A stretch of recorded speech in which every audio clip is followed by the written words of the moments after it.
Hello everyone, this is Sailesh Gupta and welcome back to my channel Gyan or Vigyan. Today in this video I am going to discuss the question bank associated with one of the paper conducted at Sri Chaitanya. So it is related to the P block. Now coming to the question number 51.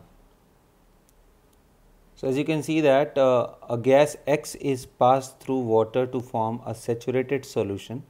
The aqueous solution on the treatment with the silver nitrate gives white precipitate. Now just focus here, silver nitrate giving a white precipitate. The moment you get white precipitate with silver ion, the first thing that should run in your mind, that is there any possibility of chloride ion? Why? Because you know that Ag plus when reacts with silver ion it gives precipitate AgCl, which is white. So it is the most popular reaction of silver ion. So now if you look at this, the same word is written, silver nitrate gives a precipitate. Alright. The saturated solution also dissolves magnesium ribbon and evolves a colorless gas Y. X and Y are respectively. Now something which is dissolving magnesium ribbon means there might be a chances of acidic compound which is present inside the water. So what might be the possibility? So now let's discuss it. So as you can see, the gas X when passed through the water form a saturated solution and which gives precipitate with silver ion. Okay, so let's talk about that how chlorine will behave. If let us assume that gas is chlorine. So chlorine, if you are adding in water, it forms what? HCl and HOCl. Now guys, as you know that silver ion forms precipitate with chloride ion. So if you are taking AgNO3 which is soluble with this one, so it will give Cl minus and Cl minus will be enough to form precipitate of. So this is white for sure. Right, and the same solution as you can see here, the same solution, when you are going to add magnesium here, then obviously this magnesium will be going into Mg plus 2. And the gas that we can expect here is, it will release 2 electrons, thus 2 electron will be accepted by H plus ion from here and we will be getting hydrogen gas. So H plus will accept electron and form what? Hydrogen gas. So what will be the correct answer then? The correct answer will be chlorine should be the gas and hydrogen will evolve when magnesium ribbon is added into it. Now let's talk about question number 52. What is the question? The product of the oxidation of I minus with MnO4 minus in alkaline medium. So what we might expect that normally what happens when you take I minus with any oxidizing agent, generally it goes to I2. But you remember one thing, when you are taking the same with KMnO4 minus and that in alkaline medium, then this I minus will form IO3 minus, that means iodine will go into plus 5 state. And why is it so? Because you know one thing, that even if I2 is formed also by oxidizing agent, then in the basic medium it will not stay in the form of I2. It breaks down into NaI, iodide, and then NaOI. So I hope you are understanding, we won't get I2 anyway. So our answer will be IO3 minus. And why not IO2 minus then? The answer is iodine's plus 3 state is not stable. Not only iodine, even chlorine's plus 3 state is also not very stable. So when you are taking that, then KMnO4 in basic medium will convert this I minus into IO3 minus. Now what happens if I am taking the same in acidic medium? Then in acidic medium, iodine will be converted, I minus will be converted into iodine, I2. Alright, so what will be the answer in this case? That it will form IO3 minus. Now coming to question number 53, which reaction cannot be used for the preparation of halogen acid? Now guys, if you see here, H2SO4 is mentioned everywhere, right? And you know what is the nature of H2SO4? H2SO4 undoubtedly is a very strong acid, but at the same time it is a mild oxidizing agent as well. So you know what happens when you are going to take I minus, Br minus, F minus and Cl minus. In the presence of H2SO4, this will become HF. In the presence of H2SO4, this will become HCl. But these two are good reducing agent as well. They are good reducing agent as well. So what will happen if you are going to take H2SO4? So it will produce bromine and iodine in good yield.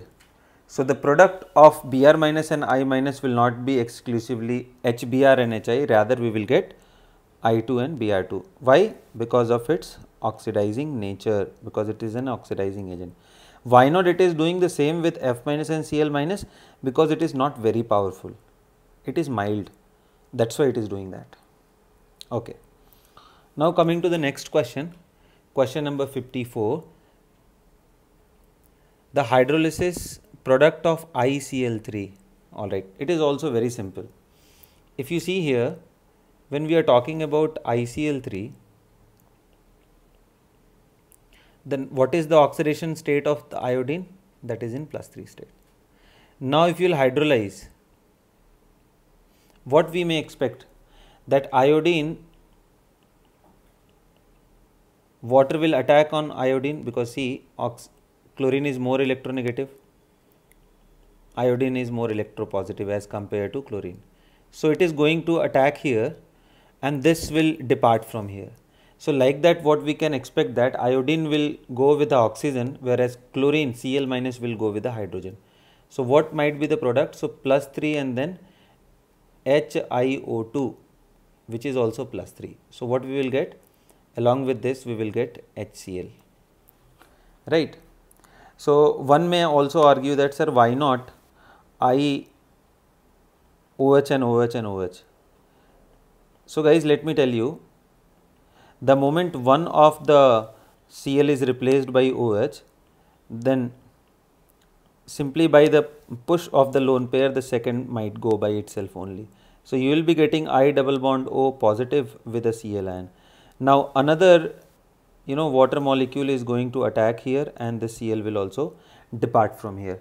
So you are going to get HiO2, not IOH whole thrice, right? So this will be the product. So what is the answer? HiO2, that means +3, and along with HCl. Alright, now let's move to the question number 55, and what it says, the chloric acid and chlorates are. It is asking about chloric acid. What is chloric acid? Chloric acid is HOCl double bond O and a double bond O, which means chlorine is bearing +5 charge. And what is chlorate? Anion of this Cl double bond O and double bond O. Now it is asking that what about their nature? So you see, chlorine even in zero state is also a very good oxidizing agent. So in positive state also it is a good oxidizing agent. So undoubtedly it is a good oxidizing agent. What about the other property? Yes, because of its oxidizing character, it is a good bleaching agent as well, right? And if you see the third option, undergoes disproportionation on heating. So will it undergo disproportionation? Answer is yes. And why? Because HClO3 is having an intermediate state, +5. If you are going to heat them, obviously there is a chance of going into higher state as well, that means +7, and there is a chance of going into lower state as well, that means it may go even +3, it may go even +1, it may go even 0 state. So whenever any compound is there in their intermediate state, on heating there is a possibility of disproportionation. So my answer will be, it have all the properties, oxidizing agent as well as bleaching agent as well as disproportionation. So my answer will be all of these. Now let's talk about question number 56. So what it says, phosgene is the name of. So it's a very simple question if you know the compound, and the compound phosgene gas is C double bond O, Cl and Cl, right? Now this particular portion is known as carbonyl. So what will be the answer? This will be the answer, carbonyl dichloride, third one. Now coming to the question number 57, the property of halogen acids that indicated incorrect is, mark this statement, incorrect they are asking. Now if you see the first option about acidic strength, you see here HF given to be more acidic than HCl. It's completely wrong, guys, because the acidic strength varies in this way, that HF and then HCl is even more powerful, HBr is even more powerful, and like that is goes on. And why it happens? Because few of you might think that why not, sir, see fluorine is more electronegative than hydrogen, then why not it is happening like that? So guys, let me tell you once again that when you talk about a group member and a period member, then across the period the variation in electronegativity is more, whereas the size is less across the period. That means if you talk about H2O, HF, then HF is more acidic by electronegativity. So here variation in electronegativity is more as compared to their variation in the size or bond. But when you go down the group, then the variation in the size is too much, and that actually creates more and more impact on their bond energy. And that's why when we talk about a period, we used to look at the bond energy concept. Sorry, when we look at the group member, we look at the bond energy concept. So when you are talking about HF, HCl, HBr, then go by the bond energy. Similarly, if you are talking about H2O, H2S, go by the bond energy. Right? When you are talking about a period like ammonia, H2O and HF, it will be like this. So along this, that means along a period, go by electronegativity, along a group, go by bond energy. So that means this option is wrong then. So my answer will be this straight away. Reducing strength, you already know, if we heat them, Hi is the one which will decompose very easily, H2 plus I2. So this hydrogen will be anyway involved for the reduction. So this is correct because bond energy of Hi is least, so it can be dissociated. Like that, you see the bond length also is okay because down the group size increases.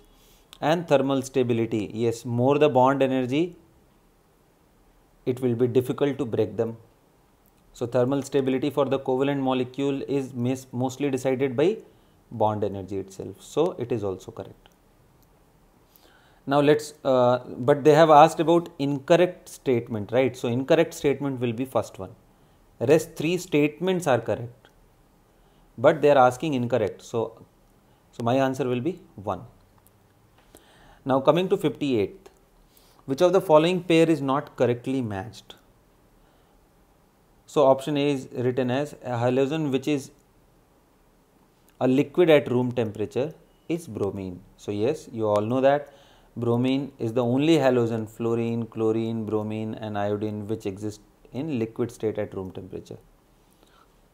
The most electronegative element is fluorine. Yes, that is also correct. In the periodic table on Pauling scale, it is having electronegativity 4.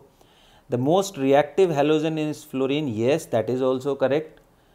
Right? If you see F2Cl2 Br2I2, this is their power of in which they are going to react. I mean, speed wise also and thermodynamics wise also, fluorine is better. Strongest oxidizing agent is iodine. That's wrong. Strongest oxidizing agent is fluorine. Right? So not correctly matched means answer will be 4th. Now coming to the 59th one, the chemical name of the bleaching powder is, right? So what is bleaching powder and what is the most important ingredients of it? So guys, bleaching powder's most important ingredient is calcium plus 1, calcium plus 2, OCl minus and Cl minus. So this is basically hypochlorite. So calcium hypochlorite is given, calcium chlorohypochlorite is given, and calcium chlorate is given here. Now how to decide that? Right. So if you go through the commercial scale bleaching powder, guys, commercial scale consists of many compounds, let me tell you. it composed of what? CaCl2 dot CaOCl whole twice, and other hydroxide and oxide components as well, right? But when you are talking about the main component, then main component is this one. So roughly we can represent that CaCl2 dot CaOCl whole twice can roughly be represented as 2Ca, right? Simply CaClOCl, which can also be written as CaClOCl, or in whichever the order you want. So the answer will be calcium chlorohypochloride. Alright, this component is also present in that, but I told you that CaCl2 dot CaOCl whole twice. So basically if you ask me, the chloride is also present and hypochloride is also present. So that's why I am naming it CaClOCl or CaOCl, in whichever the manner you want to write. So it have both the components. Now coming to the question number 60, guys, what it says: when concentrated H2SO4 is added to chloride salt, colorless fume are evolved, but in case of iodine salt, violet fumes are evolved. This is because of, see, if you look at the situation here, when it is added to chloride salt, as I told you in the above problem also, that H2SO4 is a mild oxidizing agent, right? But it cannot oxidize Cl minus to Cl2, so it converts here only HCl, which is a colorless gas. Whereas when you talk about Ki, it do not form Hi in large extent, rather it forms what? Iodine. And you know the color of iodine. Iodine's color is violet, so that's why it is written. So let's go to the option. H2SO4 oxidizes Hi to HiO3, no, wrong. H2SO4 reduces Hi, no, that's also wrong. Hi is a violet, no, obviously wrong. Hi get oxidized to I2, yeah, that's correct. So correct answer will be the fourth one. Now coming to question number 61, bromine can be liberated from potassium bromide solution by the action of. So they have given various options. Now you know the oxidizing nature, oxidizing power: fluorine, chlorine, bromine and iodine. This is what the oxidizing power, right? Now from here you can see that fluorine is so powerful that it can almost displace all the halides. Like if you have KCl, if you have KBr, if you have Ki, doesn't matter, this will convert this also into Cl2, this into Br2 and this into I2. Like that, guys, chlorine can displace Br minus and I minus from their salt into Br2 and I2. So it is asking that bromine can be liberated from Br minus. So which is more powerful than bromine? That is chlorine. So the solution of chlorine water should be most effective, chlorine water. Potassium iodide don't have any property. Sodium chloride also don't have. So it is chlorine which have oxidizing power, right? And iodine is less powerful than bromine. Now coming to question number 62. Which of the following halogen does not exhibit a positive oxidation state? Positive oxidation state. So it is well known that fluorine is the most powerful having the highest electronegativity value across the whole element. Then fluorine can never be oxidized into any positive state by any element. So answer will be fluorine here straight away. Now coming to question number 63. Which one of the following arrangements do not truly represent the property indicated against it? So electronegativity, first of all let me tell you, there is no need of writing F2Cl2Br2 here. It should be written as Br, Cl and F, but anyway. So fluorine, highest electronegative, second is bromine, chlorine and thereafter bromine, it's correct. Affinity wise you know that chlorine's affinity is more as compared to bromine. Expected order was this fluorine should have higher, but you know, because of the small sizes, when you add an electron, it creates repulsion and its electron affinity value actually decreases. It comes here. So right answer is chlorine first, and thereafter fluorine, and thereafter bromine. So electron affinity order should contain chlorine first, and then fluorine, and then bromine. So that is written correctly. Now when it comes to bond energy, so guys, once again, if you see FF having lone pair and small size, although the length is very small. So you know that bond energy is inversely proportional to bond length. So what should be the technical order? That F2 should have highest energy, followed by Cl2, followed by Br2, followed by I2. But you know the worst thing, that because of the small size, there is additional problem created here is lone pair repulsion. And this lone pair repulsion makes this overlap less effective, and because of that it breaks very easily. So the actual order is fluorine goes here. So the correct order is chlorine highest, then bromine, and then fluorine, and then iodine. So fluorine is written, which means it is a wrong. So they does not truly represent. So I'll go for third one. And oxidizing power you already know now. Coming to the question number 64, the shape and hybridization of IF5 respectively are. Now how many valence electron do we have in case of I? So we have total 7 valence electron. How many fluorine are there? 5. So 5 will be taken by them, and 1 lone pair will left. Now 1 lone pair and 5 bonds. Total number is, steric number is what? 6. So 6 means it will be an octahedral geometry. And in octahedral geometry, all the positions are identical, guys. So fluorine you can place anywhere, and 1 lone pair you can place at any position. It will be identical, right? So how it will look like? Because they are asking the shape. What is shape? Shape means the arrangement of the atoms only. So if you will not see the lone pair, then how it will look like?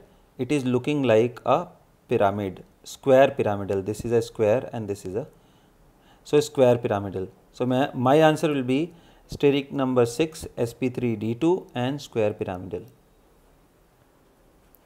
Coming to question number 65, which of the following xenon compound has the same number of lone pair as in I3 minus ion? You know how many valence electron do we have here? So if you look at the structure of I3 minus, let me draw here. I3 minus is like this. I3 minus is made up by I2 plus I minus.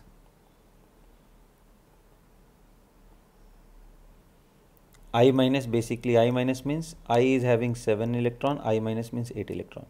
Now it basically donates. Now can you count the lone pair? Answer is 1, 2, 3, 4, 5, 6, 7, 8 and 9. This is already donated, so don't count it. So total 9 electron we have, 9 lone pair. So now what is the question?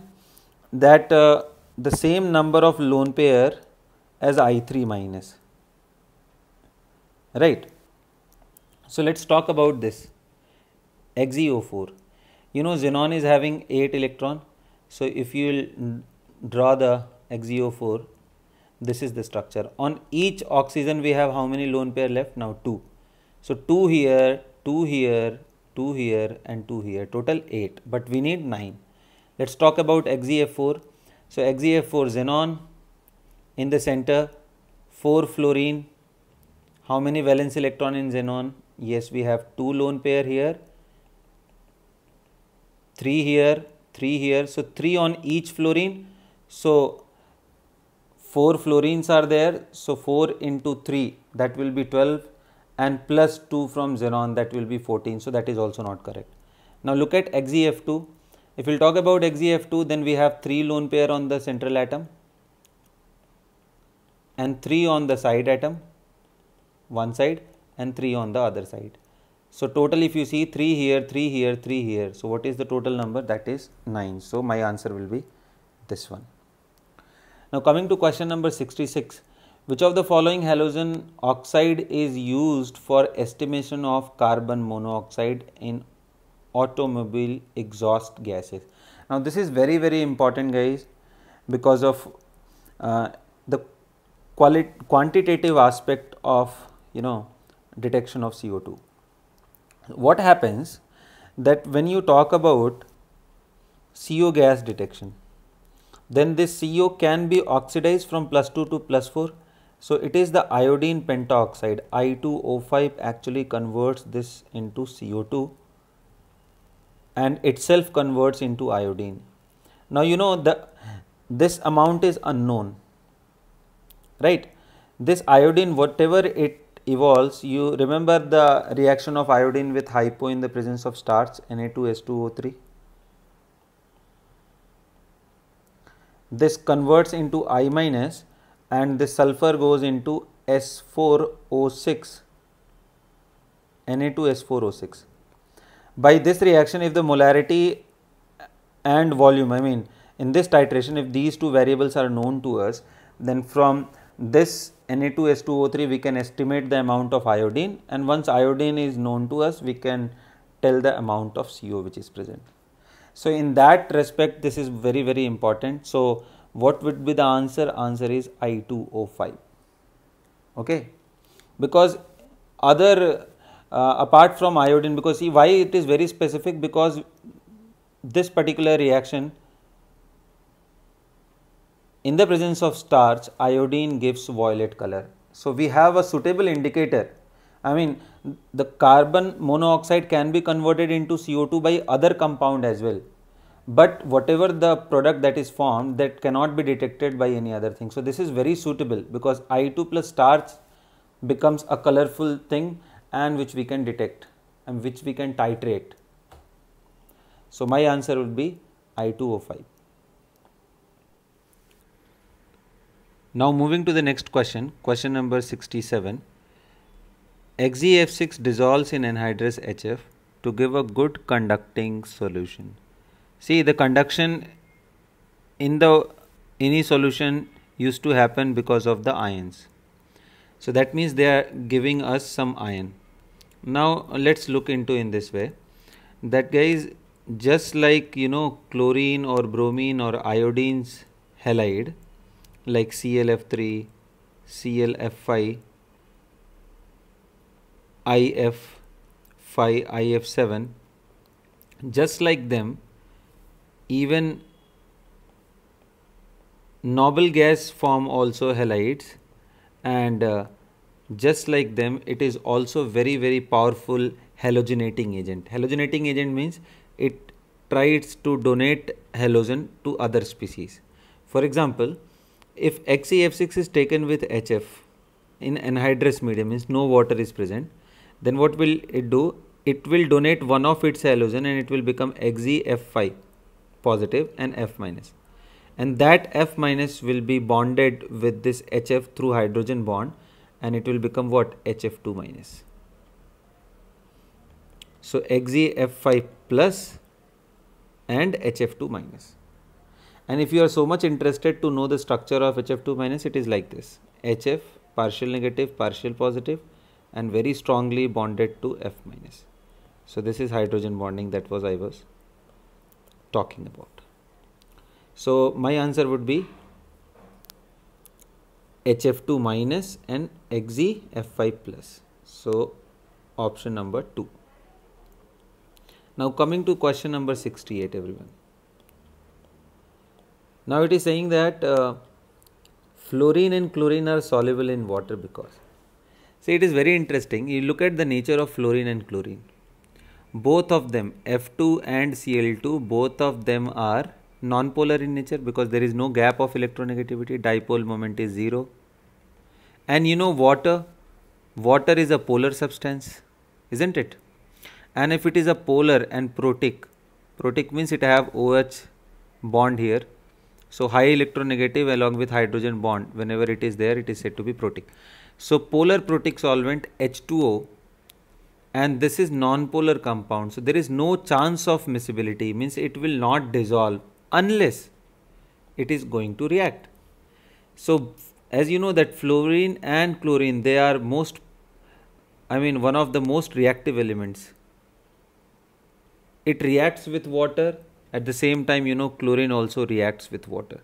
And because of this reaction only, it produces. You remember that when fluorine added in water, it produces ozonized oxygen, O3 plus O2 along with HF. And this is the reason that it is getting dissolved in it. So basically, it is getting dissolved just because it is reacting. And like that, chlorine also form HCl and HOCl. Alright. So what are the options? Let's read that. F2 and Cl2 are small molecule and can be accommodated in the voids of water. No. F2 reacts with water giving HF, oxygen and O3, which is correct, while chlorine gives HOCl and HCl. According to me, this is the most appropriate. Now F2 reacts with water giving HOF, not at all. Cl2 forms this. Okay, F2 reacts with water to form HOF, not at all. So the correct answer is only 2. Coming to question number 69. Which of the following has the highest electron affinity? Now this is very easy question. When it comes to electron affinity, highest is for chlorine. I told you, you can go back and check the previous problem. Expected was this one, that F, then Cl, then Br, then I. But because of the small size of this fluorine, when you add extra electron here, an electronic repulsion is faced. That's why fluorine comes here. Chlorine have highest, thereafter fluorine. So answer will be chlorine. Highest electron affinity, chlorine. Highest electronegativity, answer is fluorine. So here they have asked affinity, so answer will be chlorine. Now KF combines with HF to form KHF2. The compound contains this species. Very simple. KF is an ionic compound, K plus and F minus. Now HF is so powerful in terms of its hydrogen bonding that if you are having F minus along with it, then it will even be more and more stronger. See, complete negative with partial positive will have better force of attraction. So this hydrogen bonding is very strong. Its energy range is more than 100 kilojoule per mole, guys. It is that powerful. It is one of the strongest hydrogen bond. So answer will be HF combines to form KHF2. So this contains basically these species, K plus and HF2 minus. So this is a unit. This do not break into HF and F. Even if you are going to dissolve in water also, it will form K plus and HF2 minus. It will not break down. You don't expect that it will break down into H plus and F minus. No, never. It will be here only. So my answer would be K plus and HF2 minus. Now moving to the next question, question number 71. Now chlorine when reacts with NaOH in cold condition, then they have given NaCl is formed. So what will be A in cold condition? Cl2 plus NaOH in cold and dilute condition, it forms NaOCl plus NaCl, means -1 and +1. So this is A that they have written. And when you are going to heat it, this will convert into NaClO3. That means it will become what? +5.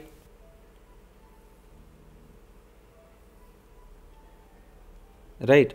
So when it will become +5, that means here it is NaClO3, which is in +5 state, and here it was NaOCl, it is in +1 state. So sum of oxidation number of chlorine in A and B will be, so what will be the answer? Answer will be +6, 5 plus 1.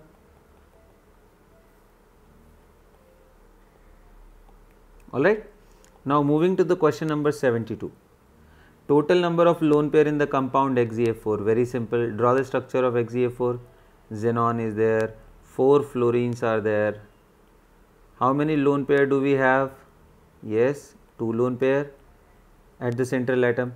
So total number of lone pair they are asking. Look at the word total number of lone pairs, which means we have to take out the take care of the side atom as well. So you know fluorine is having 3 lone pair. How many fluorine we have? So 3 lone pair and total fluorine is 4, and plus 2 lone pair is on the central atom. So we have 12 plus 2, that is 14. So answer will be how much? 14 for this case. 72, answer will be 14.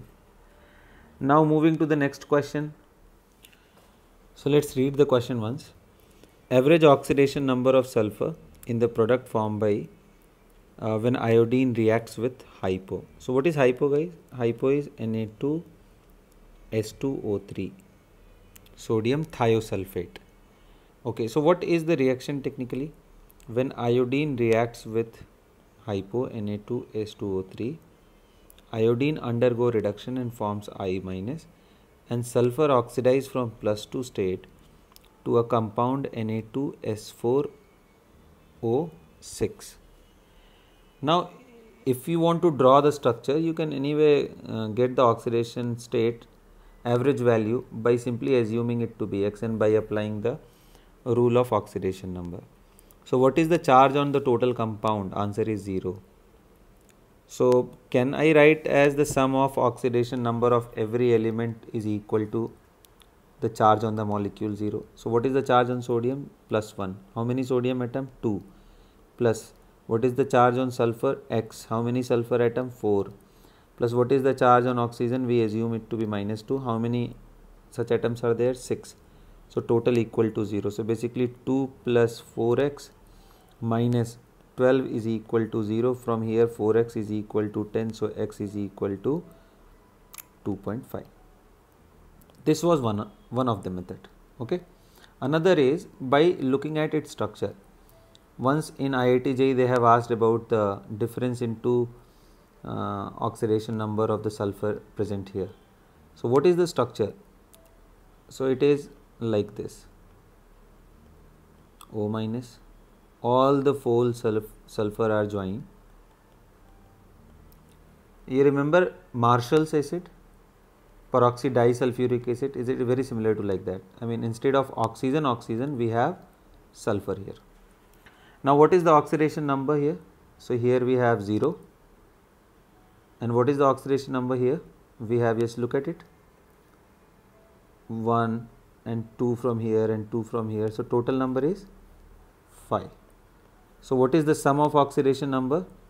So 2 sulfur with +5 and 2 sulfur with 0. So 5 plus 5 plus 0 plus 0 divided by how many total numbers are there? So 4 sulfurs are there. So divided by 4. That is average oxidation number. That will come out to be straight away 2.5. So the correct answer will be 2.5. Moving to the next question now. Now the question is bond order of Cl in ClO4 minus chlorate. Now guys, if you will draw the structure of chlorate, it is this: C double bond O, double bond O, double bond O, and O minus.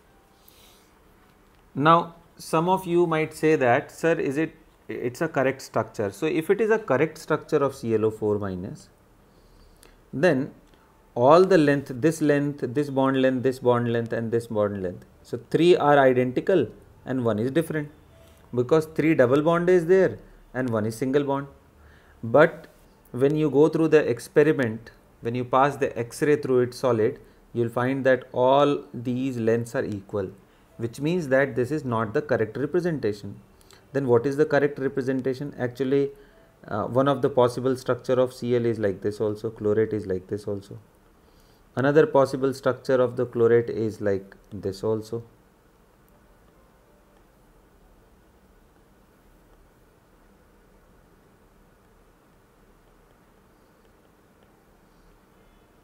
Another possible structure of chlorate is like this.